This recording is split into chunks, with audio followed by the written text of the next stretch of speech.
13 જૂનથી સ્કૂલો શરૂ થશે। રોજ 25 સ્કૂલ વાહનને પરમિટ અપાય છે। 15,000 ને મંજૂરીમાં 2 વર્ષ લાગશે। સુભાષ બ્રિજ આરટીઓ દ્વારા રોજ આશરે 20 થી 25 સ્કૂલ વાહનને પરમિટ આપવામાં આવે છે। શહેરમાં સ્કૂલ વર્દીના 15,000 વાહનો છે।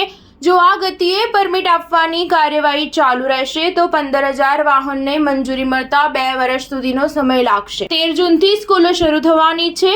સ્કૂલ વર્દી એસોસિએશનના પ્રમુખ ધર્મેન્દ્ર બ્રહ્મભટ્ટે જણાવ્યું કે આ રીતે રોજ 20 થી 25 વાહનોને પરમિટ મળશે તો સ્કૂલ વર્દીમાં વપરાતા બધા જ વાહનોને પરમિટ મળવામાં 2 વર્ષનો સમય લાગી જશે। જેના માટે એસોસિએશનને અમદાવાદ આરટીઓને પત્ર લખ્યો છે કે સ્કૂલો ચાલુ થવાની છે, જેથી અમને પરમિટ જલ્દી આપવામાં આવે।